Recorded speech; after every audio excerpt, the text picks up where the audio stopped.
What you doing, guys? How are you? It is a Sunday. It is 4 o'clock. It is time to hang out for a little bit. It won't be a very long hangout today. It'll be just right about an hour because got some family things to do. Keegan is gonna try and make it, but he's got quite a bit of things going on. I guess, and the others have things going on also today. So it is just me and my handy dandy camera. So there we go. Oh, there you go. At least you can see a little bit. I know the room has got. I just don't have that great of lighting. I got the light directly up above me. You can probably see on my fingers, but oh, hopefully you can hear my. Hopefully you can hear my voice there. There we go. Or maybe not. Let's see.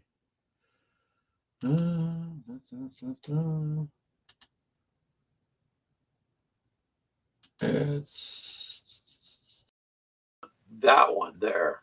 There we go. Doctor's my fault. All right. Anywho, the audio should be okay now at this point. Looks like it's showing up pretty good. So, everybody knows I've been working on the Russian forces, and we got enough done that we went on to the March to Victory. We had fun there for the day. It's been kind of an interesting week, so to speak. So, these are extra forces that I couldn't get. Well, I had done, but I didn't take for the scenarios. And so we're trying to get some of those done here. I do have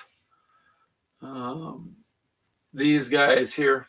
These are the 2S9 Nonas.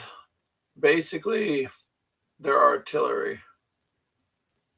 Let's see if I can get a better angle on it. There you go. So these are artillery here. I got these three. They've been primered, and then I paint all of them with the Vallejo Russian green, and I use that. It comes out really good. These are the SA-13 Gophers, the anti-airs. These are resin prints, and they came out pretty good, pretty good. I got it magnetized so we can move the turrets. You know, fits a little snug, but that way they're not coming out. Like I said, I know the lighting's kind of there. It's a little better maybe, but anyways, doing that and figured I'd go ahead and just work on some of this painting here and take it from there. Hey, Charles, how are you doing, sir? Glad you showed up. I don't expect a few of the other people. They did their 24-hour live stream, so which was cool. Not Jay and McMurray and Brian and all them. So they had a 24-hour live stream. I got to give them props for that. That'd just be too tiring for me to do. So props to them for being able to do it. And anywho, on this now I've got all these little dudes. This is the second set that I didn't take out there. That I need to work on. So we are going to do that a little bit while we chit chat. We're just going to hang out and see what you guys have to say. Charles, it looks like you've been having a lot of things to work on too lately. You had a few naps? Well, there you go. Yeah, everybody needs sleep. That's an important thing. Ooh, this is that Caldor sky.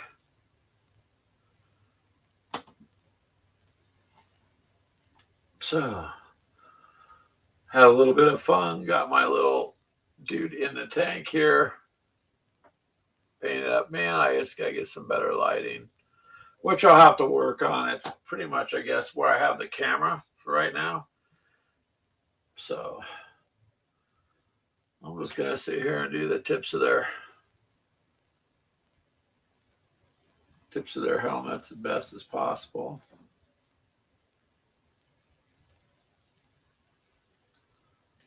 So hopefully you guys are having a good day.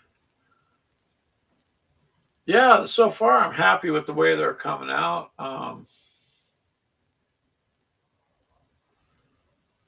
in the process of trying to get things done around the house so that I can get back to the game room more. Um, so one of the other rooms I have got painted over the weekend. The kids are helping do that, and gonna get floor in there during the week.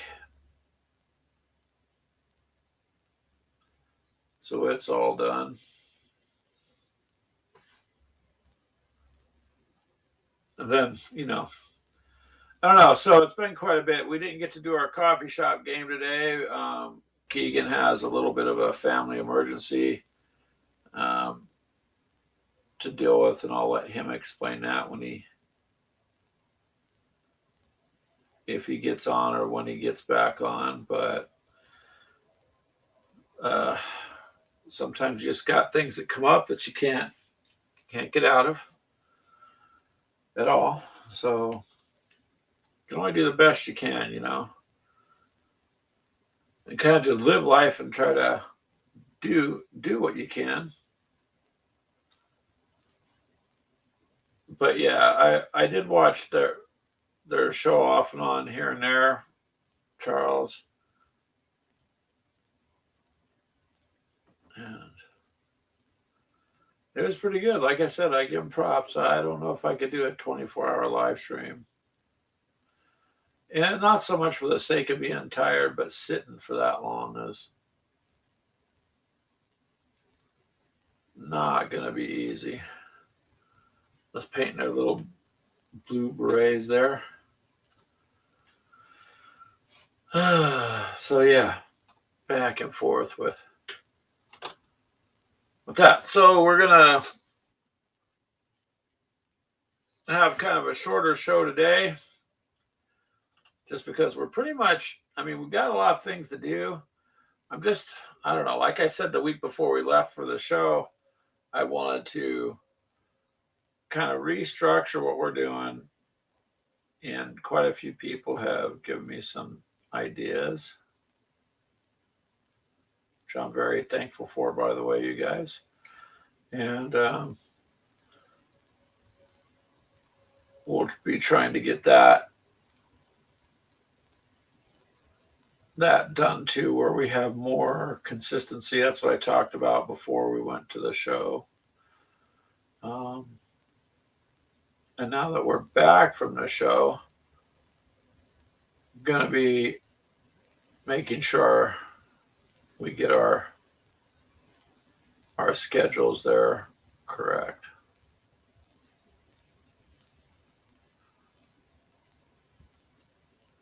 Man, sometimes painting these little hats are difficult. Some of these little figures are just kind of.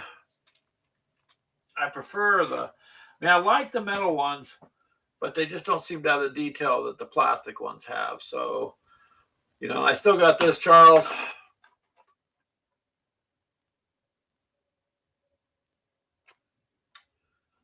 I got to paint those guys too. But the the actual army itself, I was more focused on, and this is the secondary group of the Russians. So that's pretty much what I was trying to do, um, and get those taken care of. That way, I can get them glued to their bases, and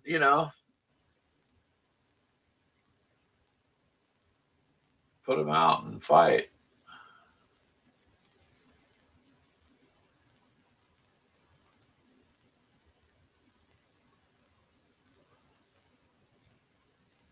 It's a good thing I got a bit of a fine brush here.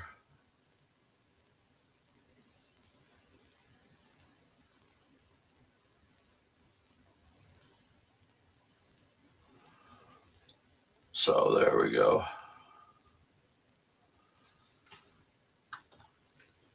I try to be as careful as I can, Charles. That way, I have less cleanup to do. Some of these really fine tips need an adjustment once in a while. they'll start to fray just a little bit. And then it puts paint in places that you don't want. So the little razor blade works good for that.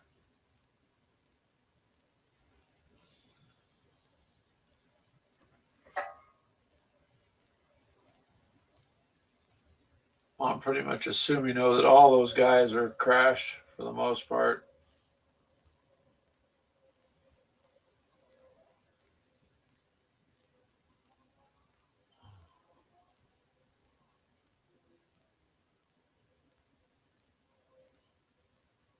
Sorry there, a little bit of concentration. So I don't get it all over their faces.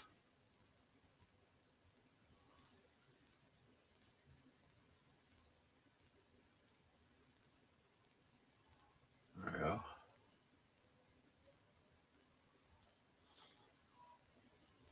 Makes a big difference on them. They stand out quite a bit with the little blue berets.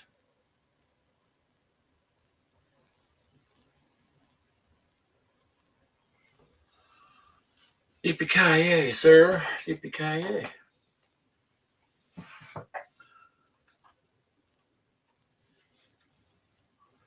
Sometimes some of these, that's where this comes in handy, man. Like a magnifying glass.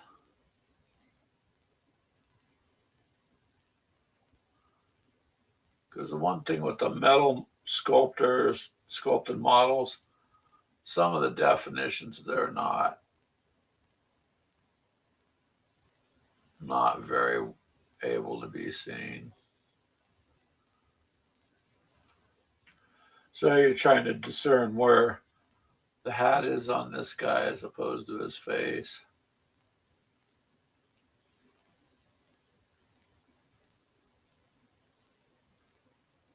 There we go.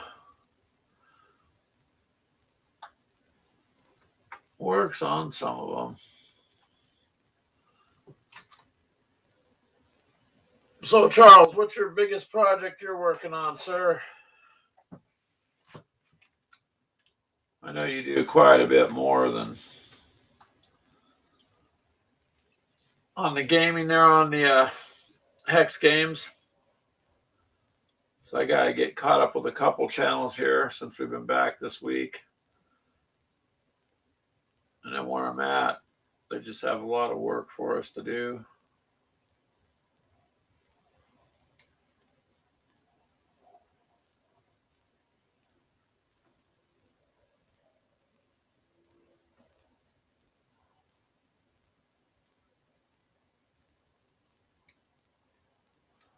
Oops.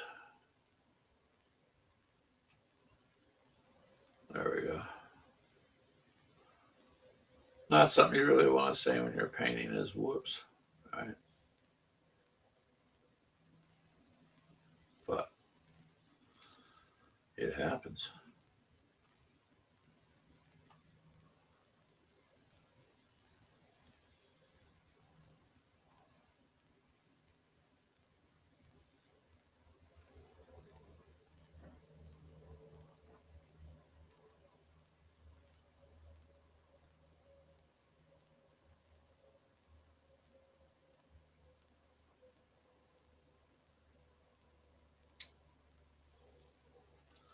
There we go. They're coming along.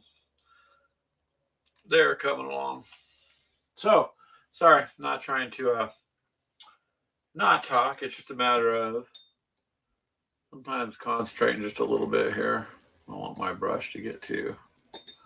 You like my cup there, Charles? My paint rinsing cup is, I got a Citadel one, but I use this little espresso coffee cup mug. That seems to work the best anyways for right now.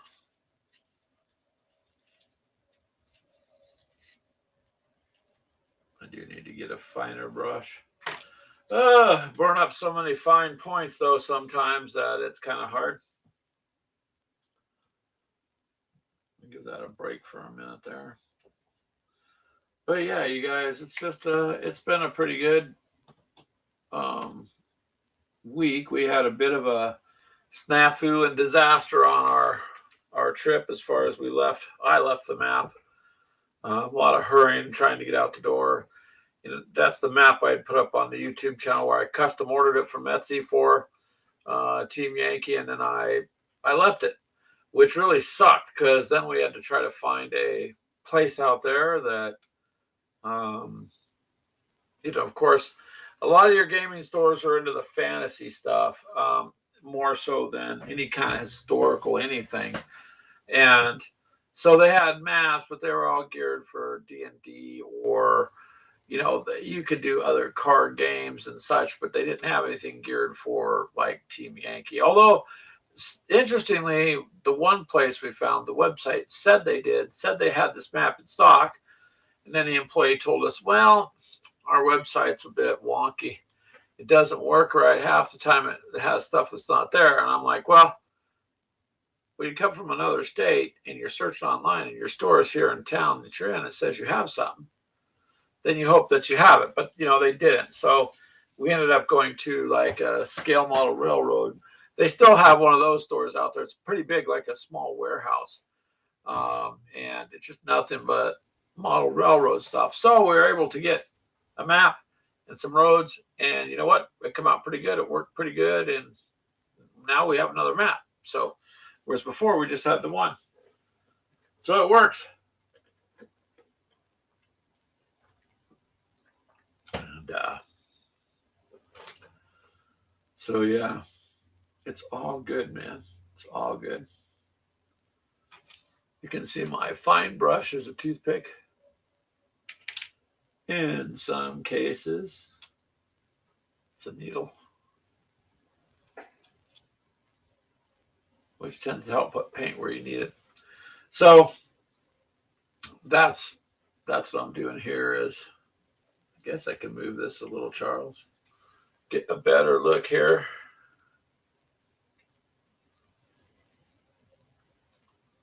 Those are the guys that I'm trying to do. I got some camo on the ones in the back there, the anti-air. Those have camo. It's interesting that T-64s don't. I don't believe those do either, or the artillery. But then again, the BMDs do. So some of them are different than the others. The scale on this is 15 millimeter. 15 millimeter scale. So just in the palm of my hand, you have a reference there. That's a commander. And yep, I got his face painted, his uniform painted, but that's 15 millimeter. I like the 15 millimeter scale. I mean, I'll show you. I mean, right here is the same tank, right? In 6 millimeter. It's a baby. But I mean, it's the tip of my finger there.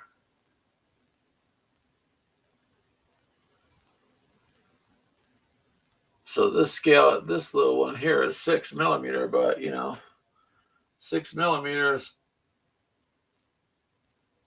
I think are pretty cool. Now, I don't know if I want to paint the 6 millimeter troops. Those would be really hard to do. But I'm betting you just basically coat them all the same. But just for comparison, again, see the difference there between 15 millimeter and 6.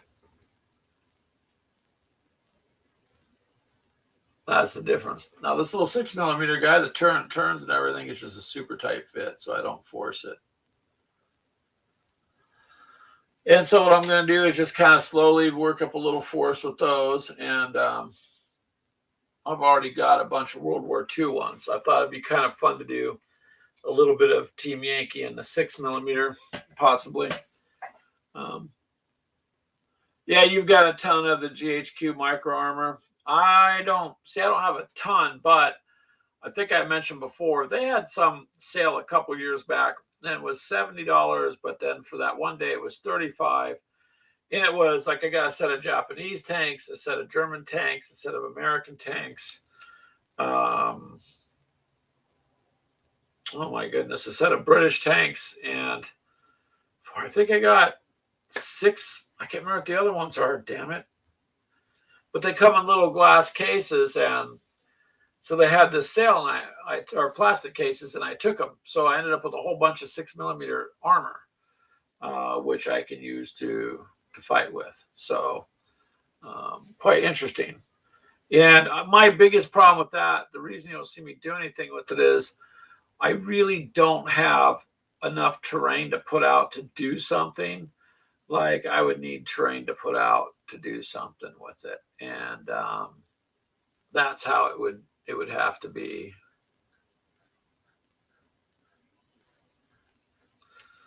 So, but yeah, 6mm is pretty cool. I just need to work on getting like a town or some scenario stuff so I can throw a map down, and then I've got tanks to fight around. And with that would be the way for me to do it. And this other stuff's just, yeah, you have a lot of unopened blister packs. You know what? I remember you telling me that once a while back. I thought maybe you would have got to them, but what do you got in your blister packs? I mean, just is it combination of like old and new type of war, or see? I mean, World War II, everybody games, but some of these other wars are interesting too. World War I would be interesting um, to me. So, and of course, your modern war is pretty tough, but I don't think I have any. You know what I'll have to do is on one of the shows, I'll get those tanks and find them, Charles, and then I can show you, because the little plastic case, they had foam in them and quite a few tanks. The only drawback to the metal ones is the barrels bend real easy, really easy. But the resin ones, they don't. Then of course, here's a heavy old metal tank. That's metal. And somebody had already decorated that. I got these at the auction the year before. So sometimes you can find little deals. I think the resin printing is going to be an issue for some of these companies, because once people do it more and more, like before on eBay, there was hardly anybody, 1 or 2 people selling. Now anybody with the printers start getting an eBay account, because of the files that are there. So everybody's looking to make a quick buck. And my resin printed tanks on here, the T64s, are no different at all than the plastic ones. Way easier to assemble.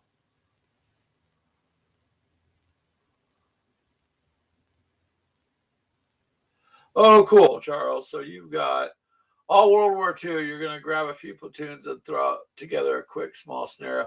That would be cool. And what set of rules do you use for the 6mm? That would be the next thing I'd have to do. I mean, understand that the scale is smaller, so you'd have less movement, when you're moving things. But just for the sake of what would be a good rule system. I need a little tiny fine brush. That's not all messed up. It's one thing with hobbyist gamers, man. Brushes and brushes. I did a little review on my videos back there. If you guys look, the one set of brushes, they lasted quite a bit. Took a lot of abuse, and I got a pretty good deal.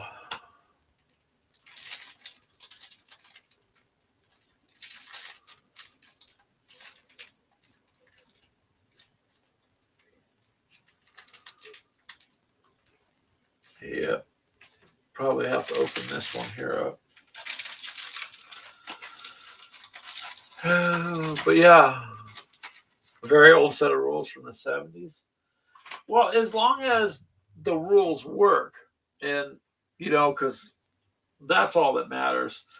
And like I said before, so many rule systems out there. You just got to kind of find one that works best for what you're doing.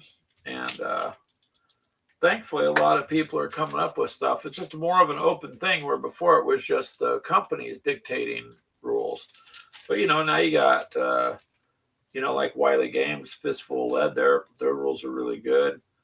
Um, and then from what I hear, there's rules for other historical gaming and stuff that are good. Yeah, you don't want them to be overly complicated either. This is that basic skin tone I use from Vallejo. That works really well, really well. And I have a fancy dancy paint shaker that's just a nail polish shaker. So you'll hear that for a second. Not too loud.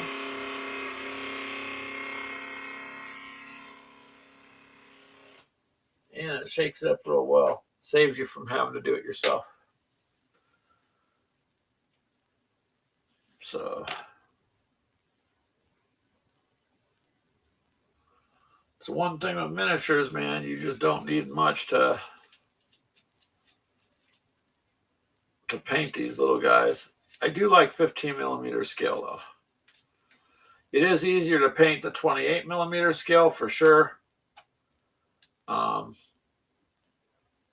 if you're fielding a bunch of armies,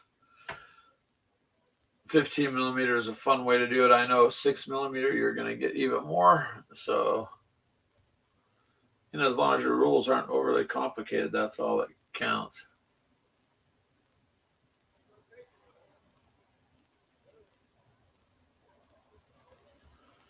So now I'm going to paint some faces real quick.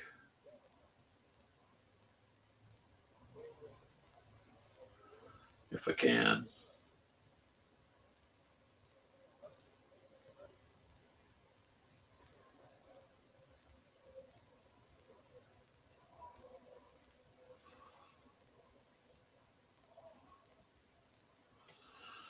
That's where these super fine brushes come in.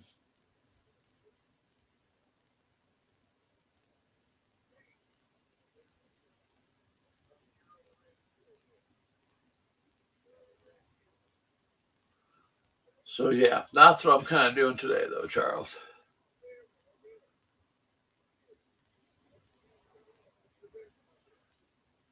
And next week, depending on what's going on with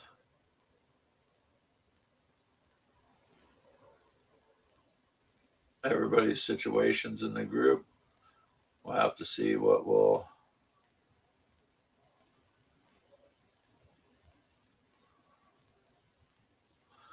Um,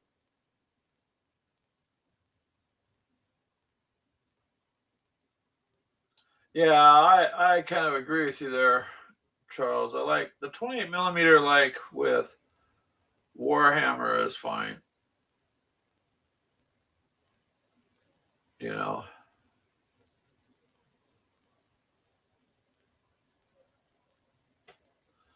I think it's okay that way. But 15 millimeter, I really like. The guys to me are not too small to paint. Can be a little frustrating occasionally, but for the most part, pretty easy. As long as you got some fine brushes, you're good. And I think anything smaller would be a bit much for me. So 6 millimeter, I want to keep it like all basically armor, that kind of fighting.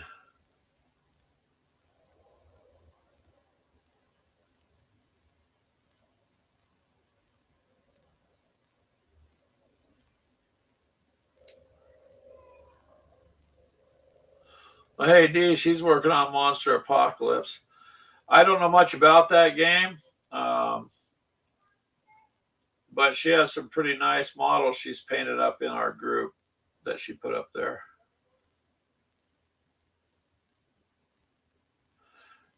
And it looks like it'd be a simply straightforward game. Just your basic stuff, yeah. That's kind of the best way, I think, Charles.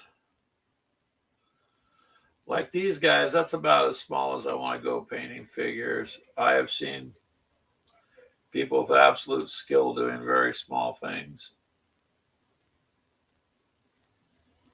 I think my stuff comes out good, but I'm not at the level that some of these other painters are at. And, you know, not trying to be, I don't want to do just quote tabletop. I am fairly detailed with what I do. It's just, if they were any smaller, then it would be really difficult to get the detail.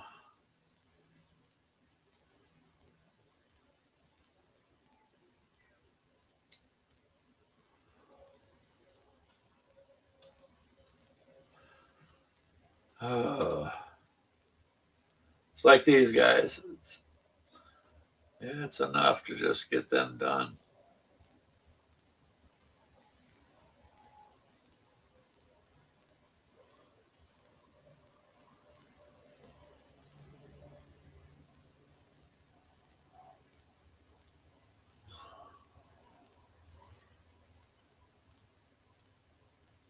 Oh,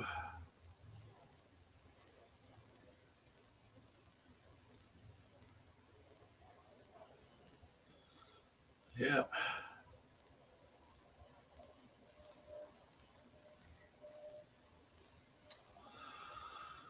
The good thing is, if you make a boo boo, you can touch it up. I know you got pictures posted in the Facebook group, D. That's what I was saying. That they look really good. The paint jobs are really good. D says the rules are simple and that the games go fast. So that's a good thing there. Everybody talks about wanting a quick game, just because life doesn't give you much anymore as far as having extended time to do things. Well, we used to be able to, but not no more. And it takes me a second or two to catch up because trying to paint these little guys here. Oh, your French troops, Steve? Yeah, from what I heard, your army pretty much rousted out Keegan's on the French. So some of these forces are pretty good. I'm just trying to. I mean, I already have my Germans, West Germany. So it's just the West German troops are pretty good. I just don't. I need to get some of the newer, the Leopard 2 A2s, I guess, to kind of catch up. But I have enough of them to play with what I got to do. Now I've got the Russians. So now that I've got the Russians, I can start doing even on my own, like set up battles and such. As long as you got two opposing armies, you can do that.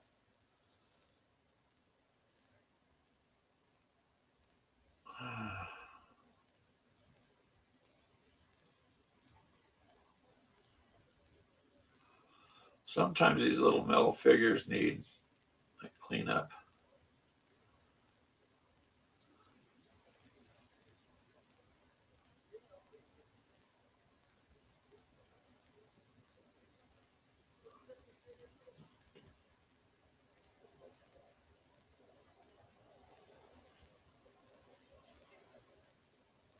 Oh yeah, you do a lot of fantasy stuff. Some of your stuff's pretty cool there, Charles.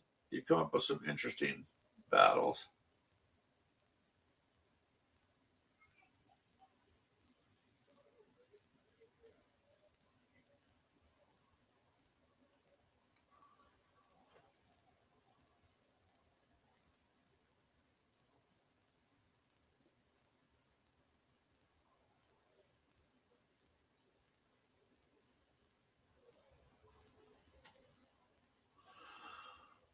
Uh,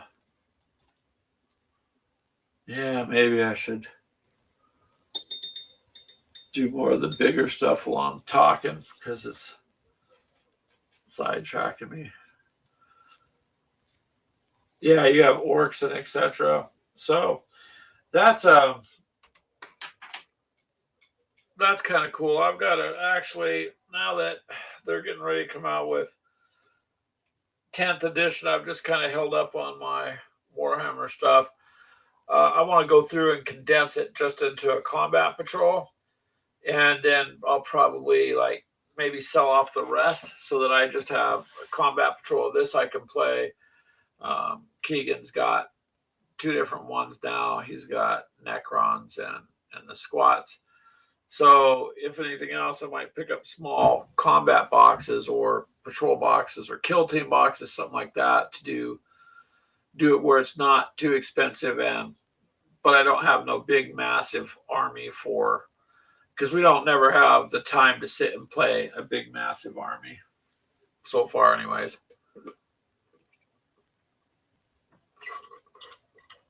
Sorry, drinking my nice coffee there. These little guys,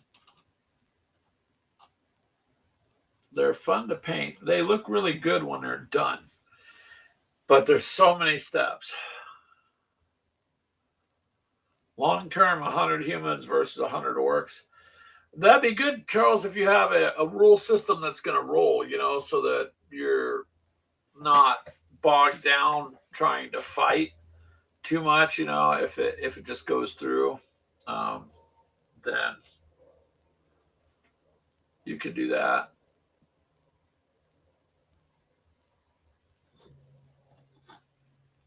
But that's the most important thing, I think, is as long as you don't get bogged down in it, then you're okay.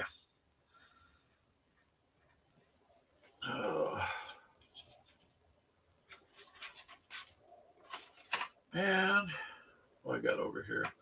So yeah, I'm just trying to get. My goal is to just finish this up because my next goal, I want to go back to my Star Wars Legion guys and get the Rebels done. Then I can throw down fights with them too.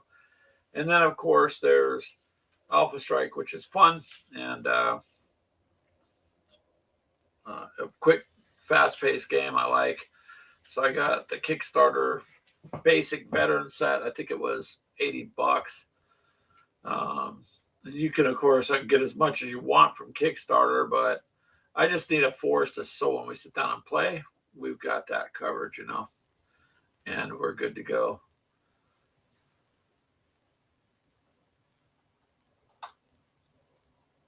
Then we got to get some more scenarios set up there, Charles.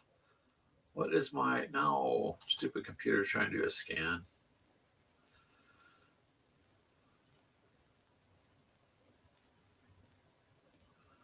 Yeah, I've heard a lot about Dragon Rampart rules. Like I said, I haven't fought any medieval figures or any of that, so I don't know what the best rule system for that. Probably the next step for me would be back to, I like the 1700s with the sailing ships and the pirates and all that.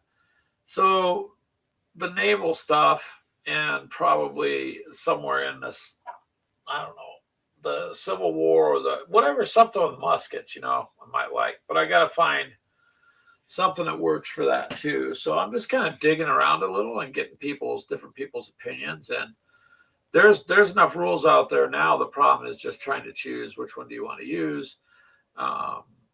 I like Wiley Games rules because Fistful Leg kind of just works with everything. And of course you can tweak things with whatever you're doing. And I think it's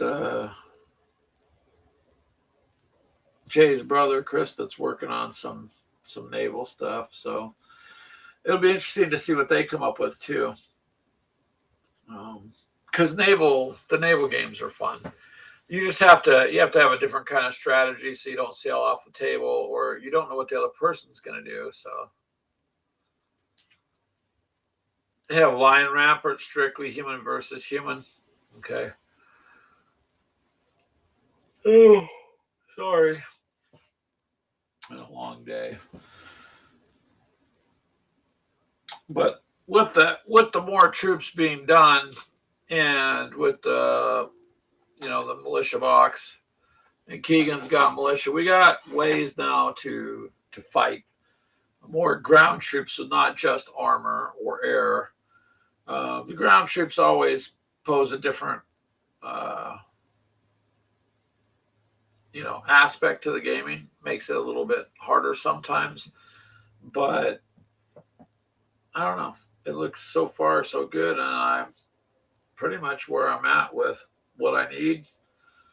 I will tell you, the Soviet forces are way outnumbered by what the Americans can do. It's really, there's more of them you can field for lesser points, but there's a reason. It's because they're way weaker. They have better morale, though, and better courage, but they just are easier killed on the field. The American equipment's pretty stout, and although these T-64s will give them a run for the money, but it depends on what the other person fields point wise against you as to how it works. So you got to kind of try to even balance it out on things. So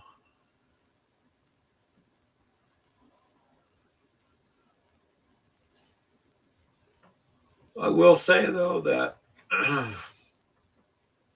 I think everybody's been getting quite a bit done lately, and that's nice to see too. I'm sorry about my voice; it just dried out today. Don't seem to matter how much water I drink or whatever I drink. It's all dried out today.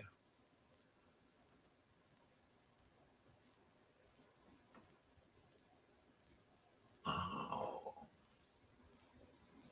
But yeah, I'd like to see your blister packs drug out there, Charles. And um, I don't know, man. It'd be nice to meet you in person and hang out a bit.